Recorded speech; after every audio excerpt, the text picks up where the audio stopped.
اللہ کے نام کے ساتھ پناہ لیتا ہوں. لا یضر مع اسمہ شیء فی الارض، یعنی اللہ کا نام لینے سے کوئی چیز زمین میں نقصان نہیں دیتی. یعنی جو اللہ کے نام کو اپنے ساتھ رکھتا ہے، اللہ کے نام کا ورد کرتا رہتا ہے، اپنے لیے لازم کرتا ہے، اس کو کوئی چیز نقصان نہیں دیتی. یعنی اللہ کے نام کی برکت کی وجہ سے کوئی چیز نقصان نہیں پہنچا سکتی، نہ زمین میں نہ آسمان میں. زمین میں تو بہت ساری طرح طرح کی مصیبتیں، اور آسمان سے یعنی اوپر بلندی سے بارش اتر سکتی ہے، زیادہ برف پڑ سکتی ہے، اولے پڑ سکتے ہیں، بجلی کڑک کے گر سکتی ہے، یعنی کوئی بھی چیز اوپر سے اچانک آ سکتی، یا ہوا کوئی چیز اڑا کے آپ کے اوپر لا کے گرا سکتی، اینی تھنگ. تو نہ اوپر سے نہ نیچے سے کوئی چیز نقصان نہیں دیتی. وَهُوَ السَّمِيعُ الْعَلِيمُ، اور وہ ہر چیز کو سننے والا، سارے اقوال کو اور سارے افعال ہمارے خوب جاننے والا ہے.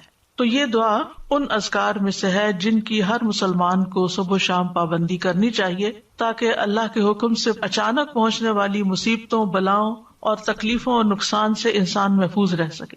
امام قرطبی کہتے ہیں کہ یہ حدیث صحیح ہے، صادق و امین صلی اللہ علیہ وسلم کی ہے. اس پر ہمیں دلیل اور تجربے ہر دو طرح سے اطمینان ہے.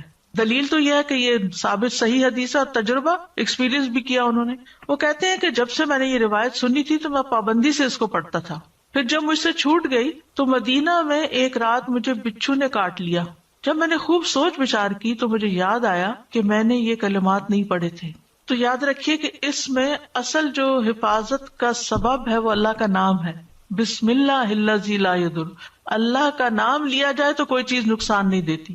اس لیے ہمیں کھانا کھاتے ہوئے، پانی پیتے ہوئے، اب آپ دیکھیں اکثر ہم سنتے اور پڑھتے اور دیکھتے رہتے ہیں کہ ہر دوسرا بندہ یہ بات کر رہا ہوتا ہے کہ اب یہ پانی میں کلورین ہے، تو فلاں فوڈ میں کیمیکلز ہیں، تو ویجیٹیبلز کھائیں تو ان کے اندر بھی بہت سے وہ جس طرح گرو کی جاتی ہیں ان میں پتہ نہیں کیا کچھ ہے.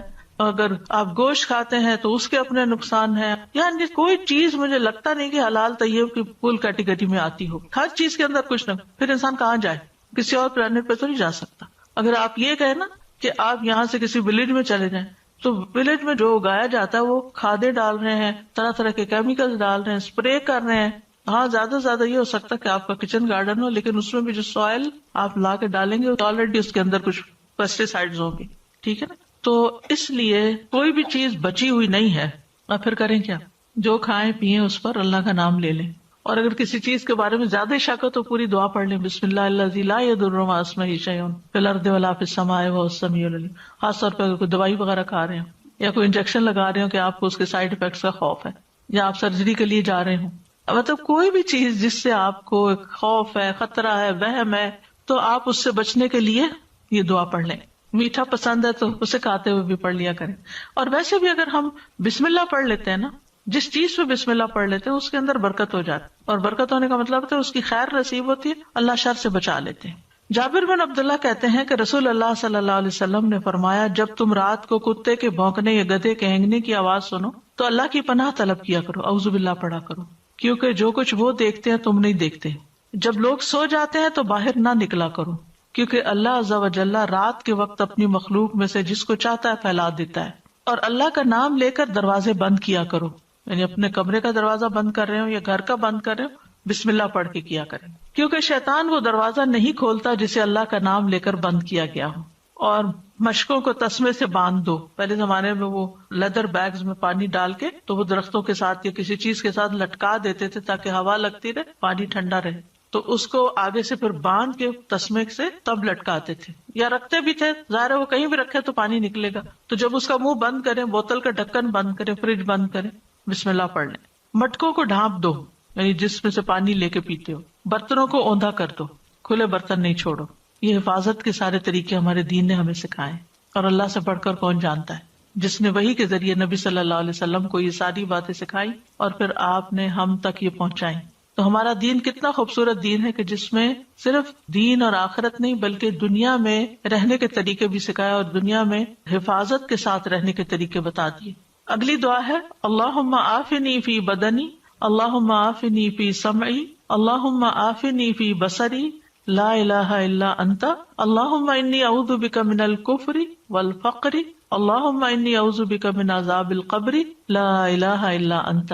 اے اللہ مجھے میرے بدن میں عافیت عطا فرما، اے اللہ مجھے میری سماعت میں عافیت عطا فرما، اے اللہ مجھے میری بصارت میں عافیت عطا فرما، تیرے علاوہ کوئی اور معبود نہیں۔ اے اللہ میں کفر اور فقر سے تیری پناہ میں آتا ہوں، اے اللہ میں عذاب قبر سے تیری پناہ میں آتا ہوں، تیرے سوا کوئی معبود نہیں۔ یہ صبح و شام عافیت کی دعا ہے جو پڑھنی چاہیے۔ عبد الرحمن بن ابو بکرہ رضی اللہ عنہ سے مروی ہے، ایک مرتبہ انہوں نے اپنے والد سے کہا، اے ابا جان، میں آپ کو ہر صبح یہ دعا کرتے ہوئے سنتا ہوں، اللہم عافنی فی بدنی، آخر تک، اور آپ یہ بھی کہتے ہیں اللہم انی اعوذ بک من الکفر والفقر، آخر تک۔ انہوں نے فرمایا، ہاں اے میرے بیٹے، بے شک میں نے نبی صلی اللہ علیہ وسلم کو ان کے ساتھ دعا مانگتے ہوئے سنا ہے، اس لیے مجھے ان کی سنت پر عمل کرنا زیادہ پسند ہے۔ یعنی انہوں نے اور فائدے کچھ نہیں زیادہ بتائے، ان کا کہ میں نے آپ صلی اللہ علیہ وسلم کو پڑھتے ہوئے سنا تو میں بھی پڑھتا ہوں، سنت کو فالو کرتا ہوں، اور باقی فائدے تو اللہ کے حوالے ہیں۔ جب میں اس کو فالو کروں گا تو فائدے ہی فائدے ہیں۔ پہلے بھی میں نے یہ بات ذکر کی تھی کہ چاہے اللہ کے کلام سے یا دعاؤں سے آپ نے دنیا کی کسی مصیبت سے بھی بچنا ہو، کسی بیماری سے نکلنا ہو، نیت عبادت کی کریں کہ اللہ میں یہ تیرا ذکر تیری عبادت کی نیت سے کر رہی ہوں، تو اسے قبول کر لے اور مجھے اس مشکل سے نجات دے۔ صبح و شام 3 دفعہ یہ کلمات دہراتے تھے۔ تو اللہم عافنی فی بدنی مطلب یہ کہ اللہ مجھے میری ساری جسمانی بیماریوں سے اور آفتوں سے سلامتی دے۔ عافنی فی سمعی اور عافنی فی بصری، یہ عمومی دعا کے بعد، پورے جسم کی دعا کے بعد پھر خاص اعضاء کے لیے دعا ہے، کیونکہ یہ دل کی طرف جانے کے راستے ہیں۔ کان اور آنکھ دل کی طرف جاتے ہیں، اور دل صحیح ہو تو سارا جسم صحیح ہوتا ہے، اور اگر دل خراب ہو تو جسم بھی بیمار ہوتا ہے۔ اس لیے اللہ سبحانہ تعالیٰ اس کے اندر پائے جانے والے ہر فتنے سے جو آنکھ کے ذریعے اندر جاتا ہے اور کہاں، اس سے بھی بچائے، کیونکہ جب آپ ایسی چیزیں دیکھتے ہیں یا کوئی باتیں ایسی سنتے ہیں جن سے آپ کی طبیعت خراب ہوتی ہے، پریشانی ہوتی ہے، تو پھر آپ وہی سوچتے چلے جاتے ہیں اور آپ کا اچھا بھلا دن خراب ہو جاتا ہے۔ تو جب ہم یہ دعا مانگ لیں کہ اللہ میری آنکھ کو اپنی عافیت میں رکھ، یعنی یہ کوئی ایسی چیز بھی نہ دیکھے جو تجھے ناپسند ہو، اور اگر کوئی ایسی چیز ہے کہ جس کو دیکھنا خوف کا یا غم کا یا تکلیف کا باعث ہے، اس سے بھی محفوظ رکھ۔ اور اللہم انی اعوذ بک من الکفر والفقر، 2 چیزوں سے خاص طور پر پناہ مانگی گئی، ایک کفر سے اور ایک فقر سے۔ کفر میں ایمان نہیں ہوتا، فقر میں مال نہیں ہوتا۔ ان 2 چیزوں سے محرومی جو ہے وہ بھی بہت بڑی محرومی ہوتی ہے کہ جس کی وجہ سے انسان کی زندگی بڑی مشکل میں ہوتی ہے۔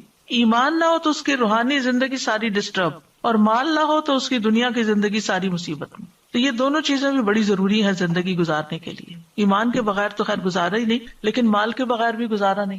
اور پھر قبر کے عذاب سے پناہ، یعنی دنیا تو گزر جائے گی، لیکن پھر آگے جو منزل آنے والی ہے اس وقت تو ہم دعا بھی نہیں کر سکتے، وہاں کے لیے بھی دعا اب مانگنی ہے، تیاری ابھی کرنی ہے۔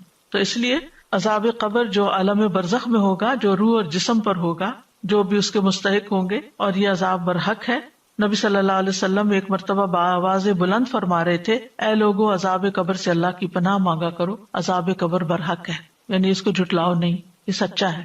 اور یہ مسند احمد کی روایت ہے حضرت عائشہ سے۔ تو اس سے پتہ چلتا ہے کہ ہمیں ہمارے دین نے وہ باتیں بتا دی ہیں جو کل ہونے والی ہیں، جن کو معلوم کرنے کا کوئی اور ذریعہ ہے ہی نہیں۔ مثلا آپ کی آنکھ میں کوئی تکلیف ہو گئی ہے، آپ جائیں آنکھوں کے ڈاکٹر کے پاس، وہ لیٹسٹ مشینوں سے چیک کرے گا، ایک ایک چیز کر کے کئی پردوں کے اندر جا کے دیکھ کے بتا دے گا آپ کو کیا مسئلہ ہے۔ لیکن قبر کے اندر کیا ہو رہا ہے یہ کون بتائے گا؟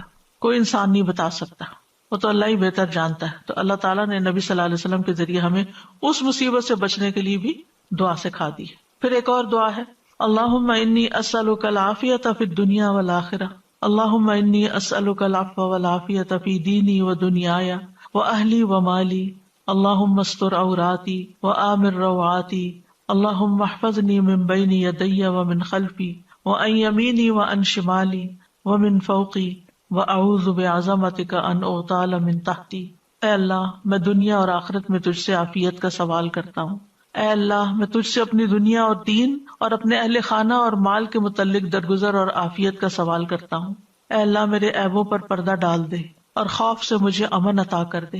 اے اللہ آگے پیچھے دائیں بائیں اور اوپر کی جانب سے میری حفاظت فرما، اور میں تیری عظمت سے تیری پناہ میں آتا ہوں کہ مجھے نیچے سے اچک لیا جائے، یعنی زمین میں دھنسنے سے پناہ چاہتا ہوں۔ عبداللہ بن عمر رضی اللہ عنہ کہتے ہیں کہ رسول اللہ صلی اللہ علیہ وسلم صبح و شام یہ دعا مانگنا نہیں چھوڑتے تھے، یعنی آپ نے کبھی یہ دعا نہیں چھوڑی تھی۔ کیا دعا ہے؟ اللہم انی اسألک العافیہ، اے اللہ میں تجھ سے عافیت کا سوال کرتا ہوں، یعنی سلامتی اور نجات کا. عافیت کا معنی کیا ہے؟ سلامتی اور نجات. سلامتی کس سے کہ تکلیف آئے ہی نہ، اور نجات کس سے کہ اگر آ گئی ہے تو جان چھوٹ جائے اس سے. پھر دنیا والآخرہ، دنیا میں عافیت یعنی ہر طرح کے مصائب اور شر سے حفاظت، اور آخرت میں عافیت آخرت کی ہر تنگی اور تکلیف سے.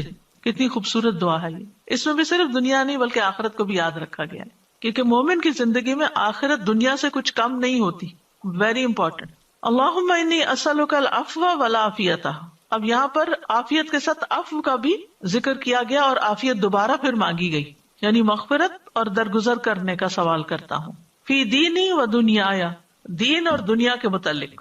دینی معاملات میں عافیت سے مراد کیا ہے کہ میں اللہ تعالیٰ کے کسی حکم کی نافرمانی نہ کروں، اور مجھے ہر طرح کی خلاف ورزی سے اور بدعت سے سلامتی نصیب ہو. میں عافیت میں رہوں، کہیں اللہ کو ناراض نہ کروں. اور دنیا میں جتنی بھی چیزیں ہیں ان سب کے بارے میں بھی میں یہ چاہتا ہوں کہ اللہ تعالیٰ میری غلطیوں کوتاہیوں کو معاف کر دے، عفو سے درگزر سے کام لیتا رہے، کیونکہ اگر کسی بھی جگہ اللہ تعالیٰ پکڑ لے تو ہم کیا کر سکتے ہیں. اور پھر ہر طرح کی سلامتی اللہ تعالیٰ عطا کرے. وہ اہل سے مراد بیوی، اولاد اور رشتے دار ہیں، اہل خانہ جن کو کہتے ہیں، یعنی ان کو اپنی عافیت میں رکھ کہ وہ بری کمپنی سے بچیں، بری بیماریوں سے بچیں، بہت زیادہ دنیا کی محبت سے بچیں، یعنی ہر وہ چیز جو انہیں نقصان دینے والی ہے اللہ تعالیٰ اس سے بچا لے. وہ مالی، اور مال کے اندر عافیت ہو. کیا مطلب کہ مال پر کوئی آفت نہ آ پڑے، کیونکہ بعض اوقات ایسا ہوتا ہے کہ انسان کے پاس بہت کچھ ہوتا ہے، اچانک کوئی ایسا حادثہ ہو جاتا ہے کہ کچھ بھی نہیں رہتا، وہاں سے مصیبت آتی ہے جہاں سے انسان سوچ بھی نہیں سکتا.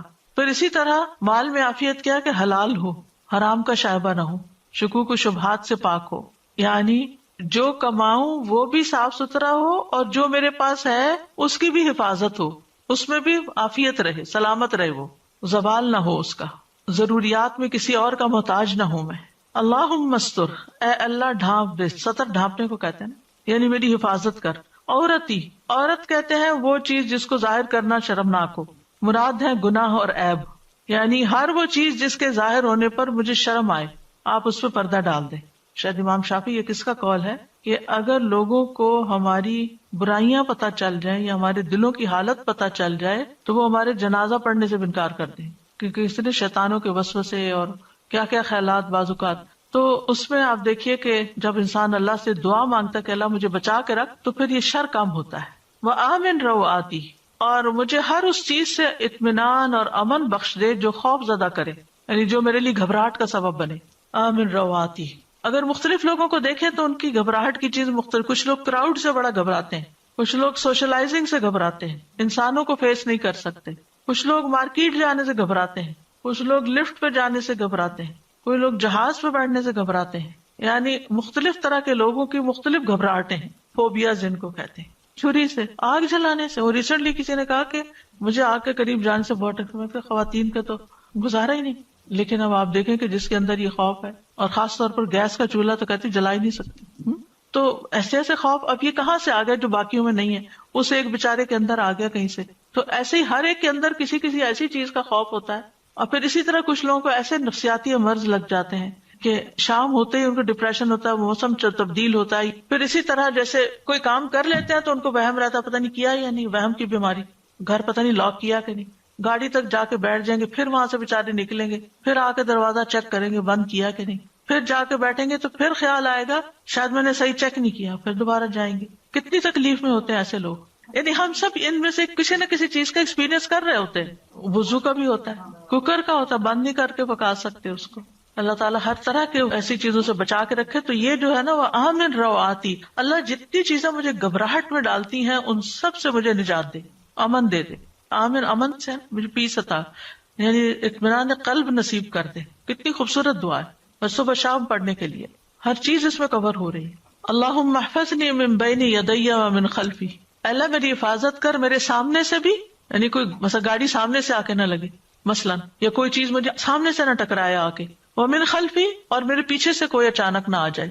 کچھ لوگ جیسے نماز پڑھے تو کہتے ہیں مجھے لگتا پتہ نہیں کوئی پیچھے کھڑا ہے، خوف میں رہتے نماز ہی ٹھیک نہیں پڑھ پاتے.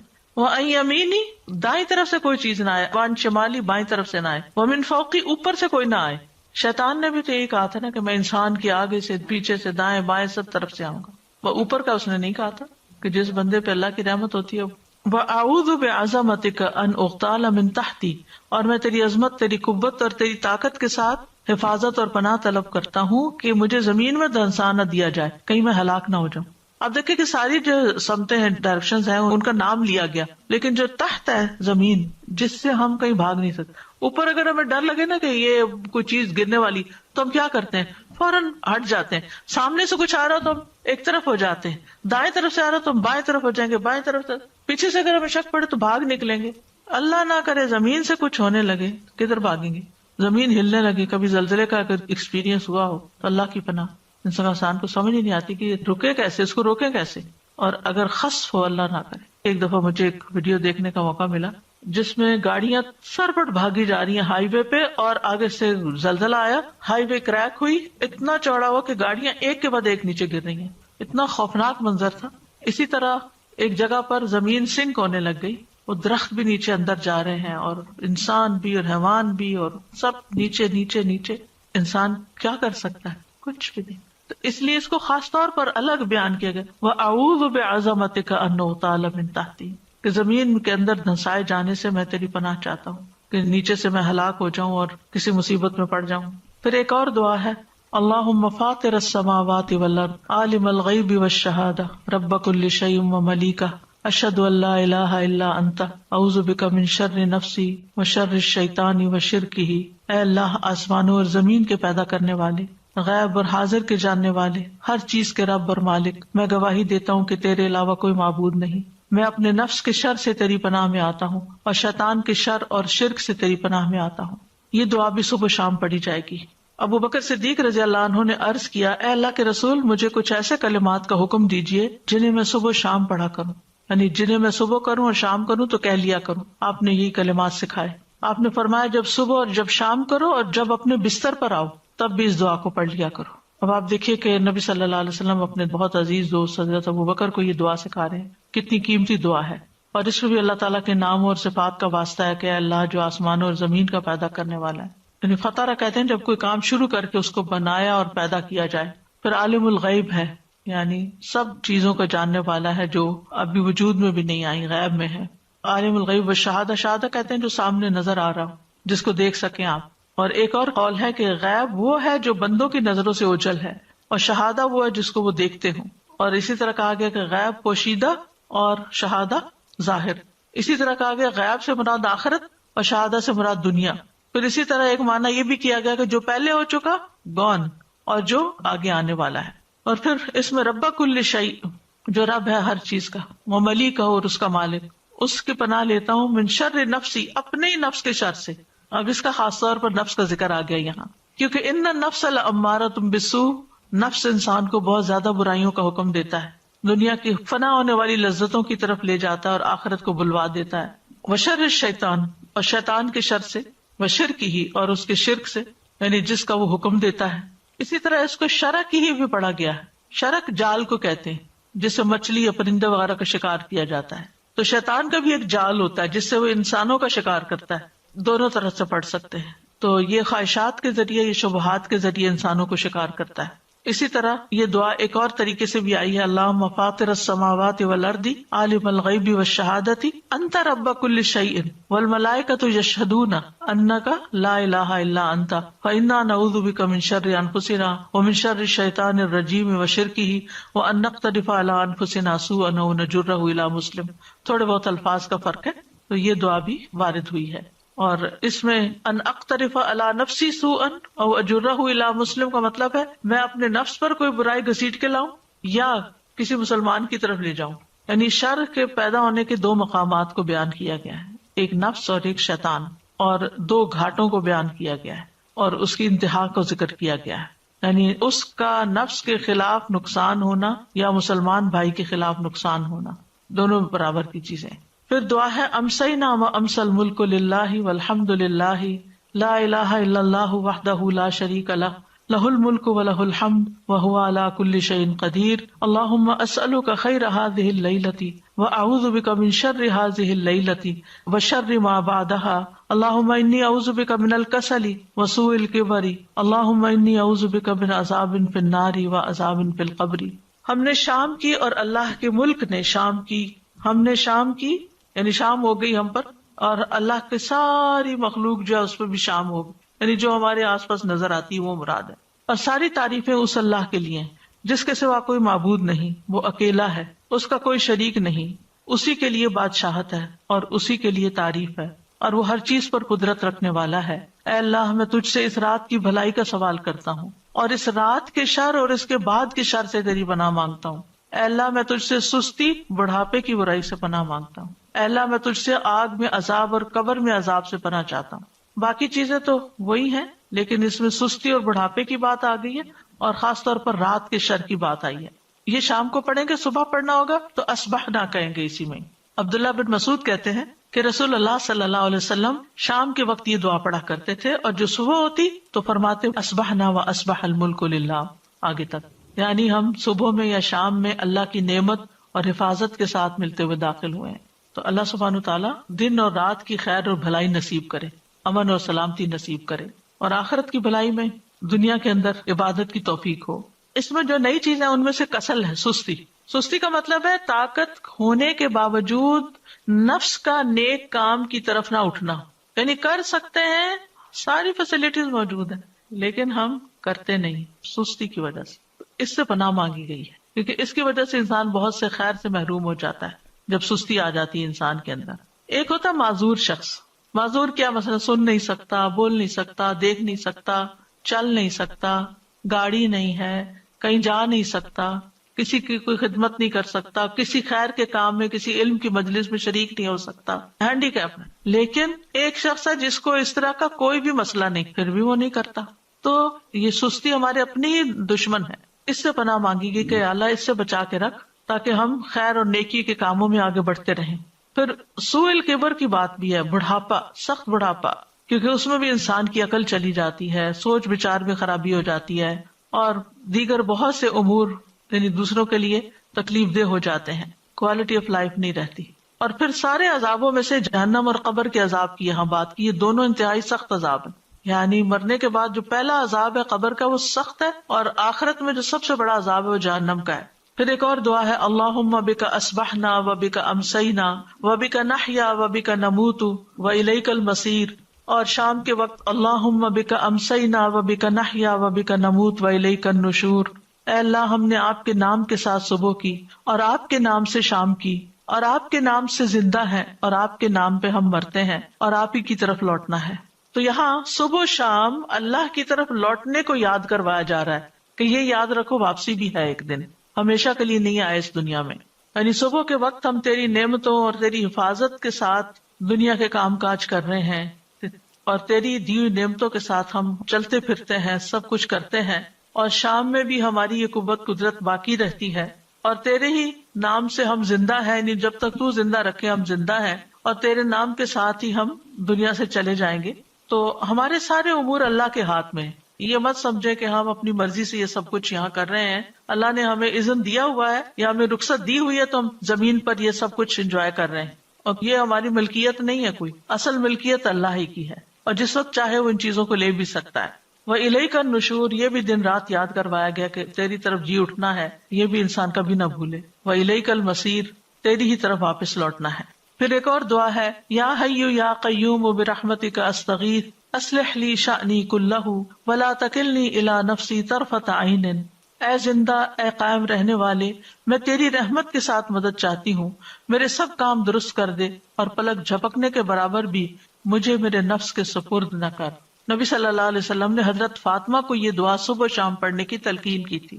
حضرت فاطمہ سے آپ صلی اللہ علیہ وسلم نے فرمایا جو میں تمہیں وصیت کرتا ہوں اسے سننے سے تمہیں کیا چیز مانے ہے، یعنی توجہ سے سنو، مراد ہے کہ تم صبح شام یہ دعا پڑھو یا حی یا قیوم برحمتک استغیث اصلح لی شانی کلہ ولا تکلنی الی نفسی طرفۃ عین.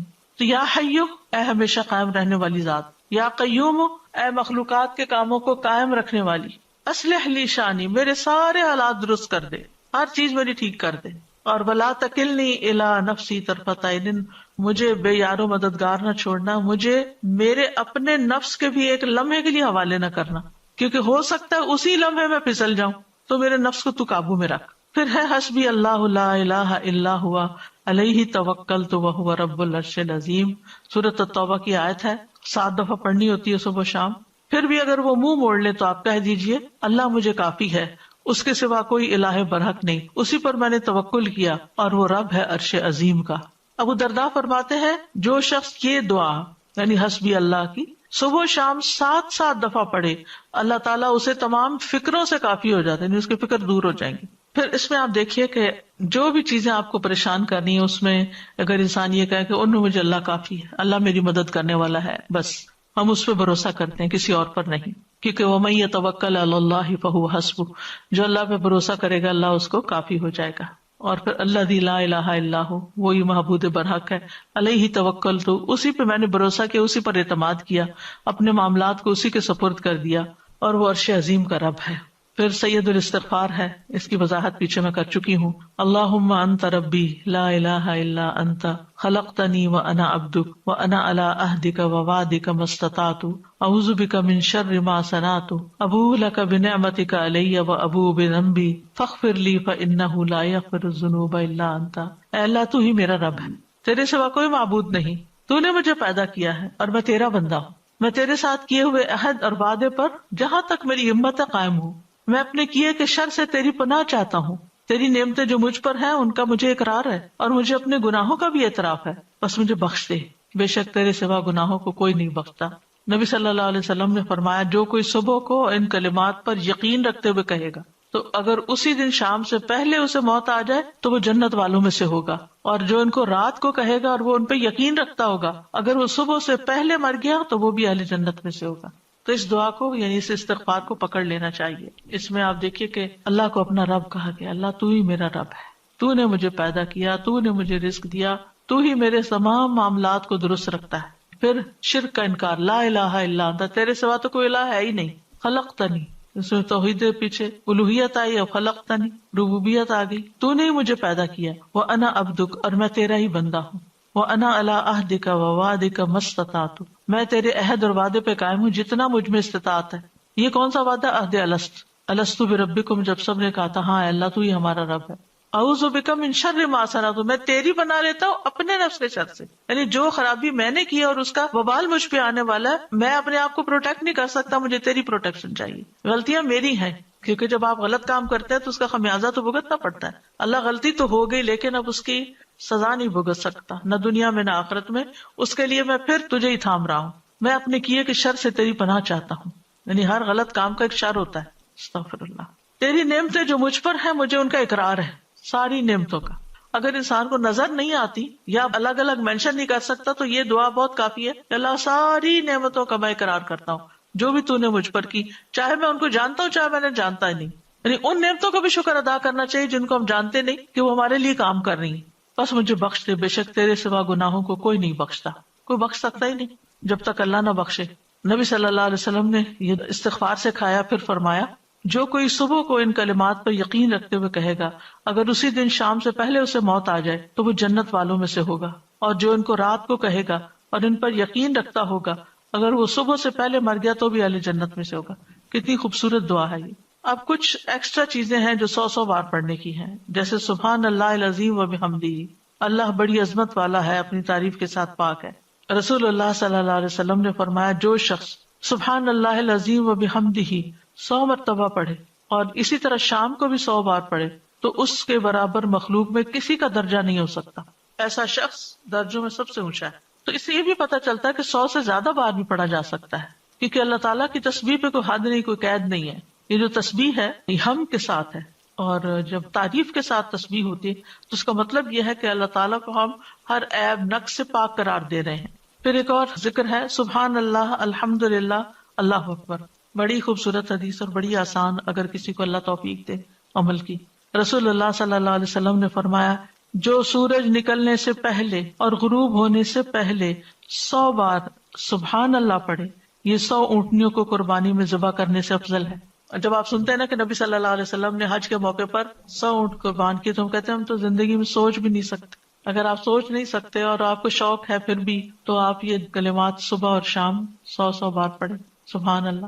اور جو سورج نکلنے اور غروب ہونے سے پہلے، اوقات کی پابندی ہے یہاں 100 مرتبہ الحمدللہ پڑھے، یہ 100 گھوڑے جہاد میں سواری کے لیے دینے سے افضل ہے کہ مجاہد اس پہ بیٹھ کے کہیں جائیں اللہ کے راستے میں جہاد کرے، تو اس سے بھی افضل ہے کہ آپ 100 بار الحمدللہ پڑھیں۔ اور جو سورج نکلنے سے اور غروب ہونے سے پہلے 100 مرتبہ اللہ اکبر پڑھے، یہ 100 غلام آزاد کرنے سے افضل ہے۔ کتنا اجر و ثواب ہے اس کا۔ خاص طور پر وہ خواتین جن کے بچے چھوٹے نہیں ہیں، جن کی جابز نہیں ہیں، جو گھر پر ہوتی ہیں، ان کے لیے بڑا اچھا موقع ہے۔ فجر کی نماز پڑھیں، اس کے بعد بیٹھ کر سورج نکلنے سے پہلے اپنے یہ اذکار کر لیں۔ اسی طرح صبح کے وقت کے کچھ اور اذکار اور دعائیں بھی ہیں، جیسے سبحان اللہ و بحمدہ عدد خلقہ ورضا نفسہ وزنۃ عرشہ ومداد کلماتہ۔ اللہ کی تعریف اور اسی کی پاکی ہے، اس کی مخلوق کی تعداد کے برابر، اس کی رضا اور اس کے عرش کے وزن اور اس کے کلمات کی سیاہی کے برابر۔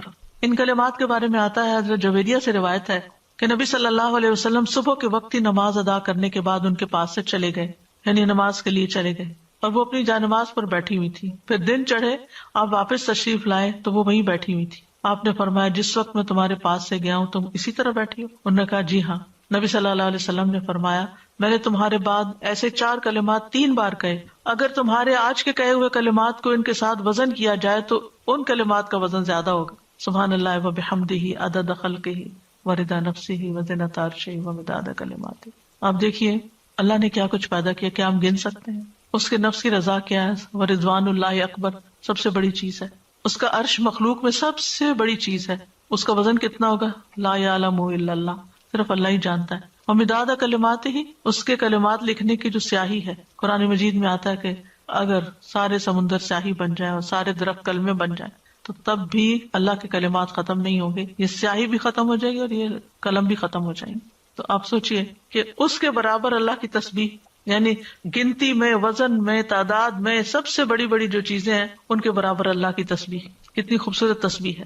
پھر ایک اور دعا ہے رضیت باللہ ربا وبالاسلام دینا وبمحمد النبیہ، میں اللہ کے رب ہونے، اسلام کے دین ہونے اور محمد صلی اللہ علیہ وسلم کے رسول ہونے پر راضی ہوں۔ نبی صلی اللہ علیہ وسلم نے فرمایا جو شخص صبح کے وقت یہ کہے، یعنی یہ کلمہ پڑھے، تو میں اس بات کا ضامن ہوں کہ اس کا ہاتھ پکڑے رکھوں یہاں تک کہ اس کو جنت میں داخل کر دوں گا۔ کتنی خوبصورت دعا ہے۔